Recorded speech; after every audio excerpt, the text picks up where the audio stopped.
Did you know that there's one thing that God does not know how to do? Only one. Only one.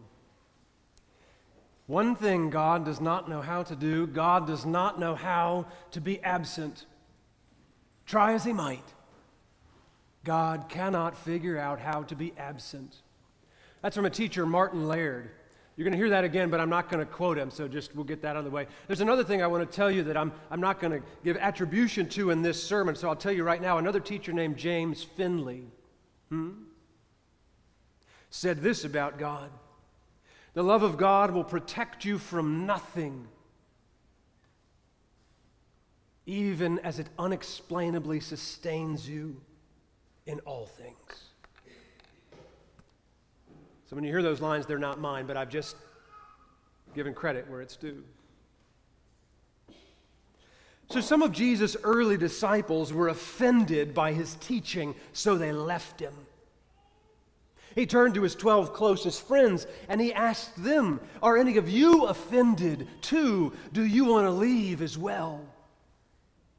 Peter very famously answered him. Love the line. Every time I hear it, it makes my heart soar. Peter said, "Lord, to whom would we go? We have come to believe that you are the one. Now we're going to stay put." He might well have said, "We belong to you, Jesus, and you belong to us." Now, quite strikingly, not very long after this, Peter stood around a fire on a dark, dark night. Y'all remember this? And he denied that he ever knew anything about Jesus. Not one time, not two times, but 3 times. He went back on what he said before. Said, "I do not know the man."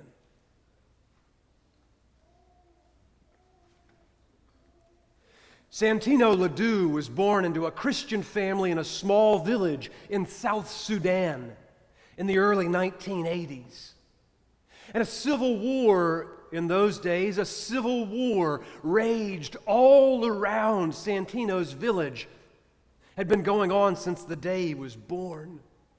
Now, when Santino Ladu was in his early 20s, government soldiers from the north burst ferociously into his little town and began destroying everything and everybody in sight. When they burst into his village, Santino Ladu ran as fast as he could, but he couldn't outrun the soldiers, and he was quickly captured. His hands were bound behind his back, and Santino Ladu was pushed roughly to the ground by his captors. Now, the soldiers who caught him were drinking alcohol at the time, and after a little while they became drunk, and they held Santino Ladu bare-chested over an open fire in the middle of his village, and they demanded that he renounce his Christian faith. They would stop burning him. "Flame on flesh," they shouted, when Santino turned away from Jesus. Now, I met Santino Ladu about a week or so after that in a United Nations refugee camp in northern Uganda.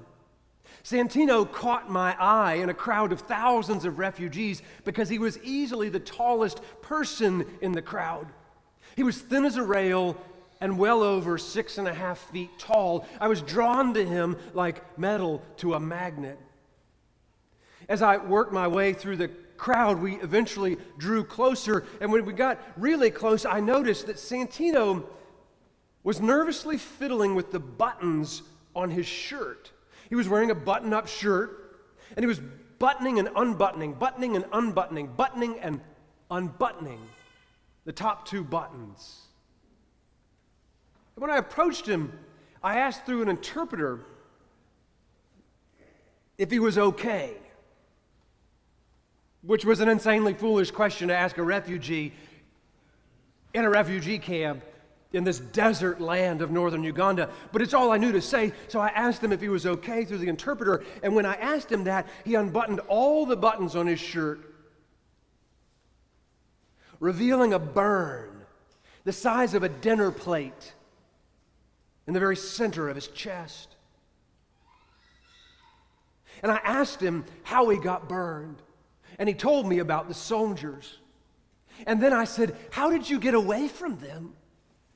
And he said they were drinking, and they eventually got so drunk that they lost interest in me.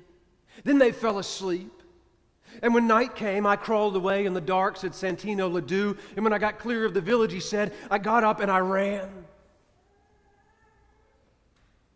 And I could see that he was trembling with pain, the discomfort, the horror of such a burn. And looking at his pain wrecked me. And fighting back my own tears,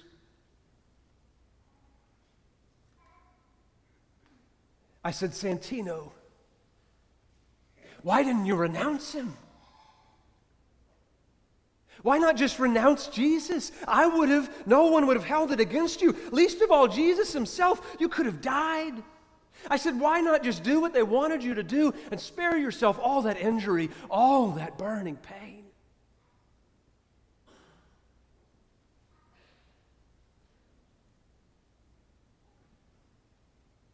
And Santino Ladu looked down at me. This doggone. He looked down into my face. And I could see a deep, deep sorrow in his eyes that was backlit by a soft brightness I haven't seen since. And he answered my question. He said, because Jesus is the one true Lord. There's no one else. I know no other truth. And then he said, to whom else would I go? To whom else would I go? That was a long time ago. And I used to think for years after that encounter in the desert, I used to think that Santino Ladu was a hero. But I see it differently now. Santino Ladu is not a hero. He is something altogether more. He is one child of God who realized that the ground that he was pushed roughly onto when he was captured and bound was actually firm ground. It was the firm ground in the very bottom of the valley of the shadow of death. He wasn't a hero. He was a child of God who, once down there, realized there was no place else to go. And even as the flames licked his skin and the violence erupted from the men who captured him,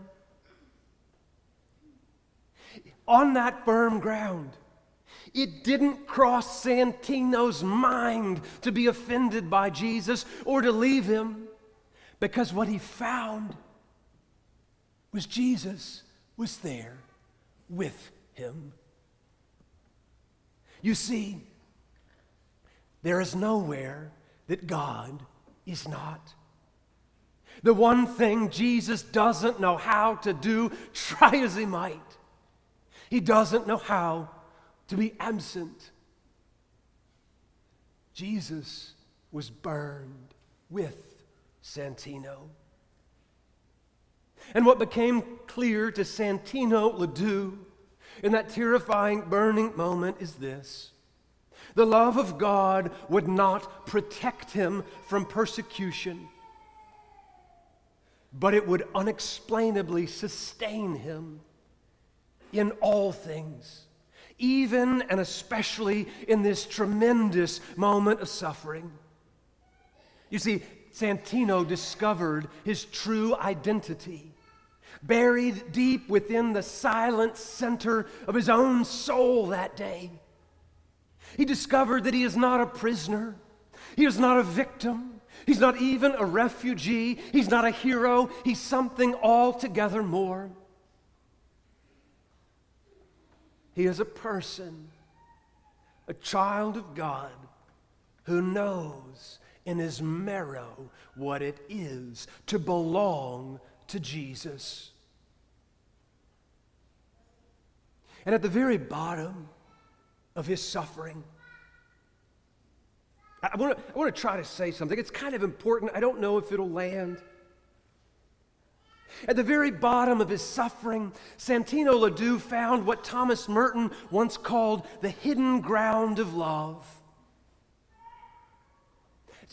Don't say, just say that with me. Just like hidden ground of love. Go, hidden ground of love.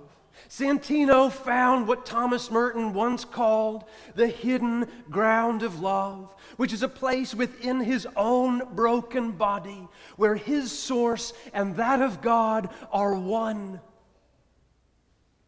A place within that the fire could not touch. Oh, please hear that.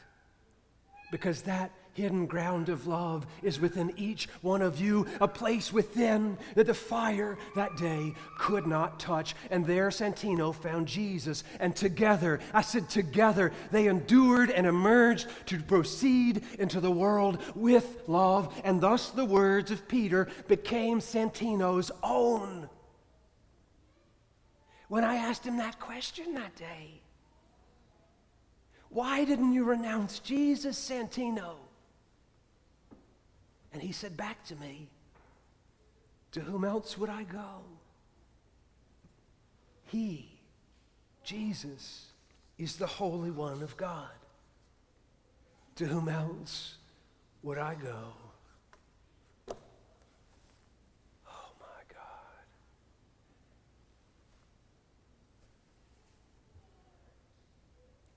So I want to end like this. Do you remember? I know you remember this. You remember. Do you remember this? I'd forgotten it. When Peter denied Jesus the third time. So go to the text. When Jesus denied Peter the third time, the text says, right after that Jesus turned and looked at him. Looked at him across the fire. Peter saw the Christ face to face after he denied him the third time and realized that even in the deep valley of his own unfaithfulness, come on, y'all, Jesus was closer to him. Bob, even in the valley of his own unfaithfulness, Jesus was closer to Peter than his own breath. And Peter knew in an instant that the love which would protect him from nothing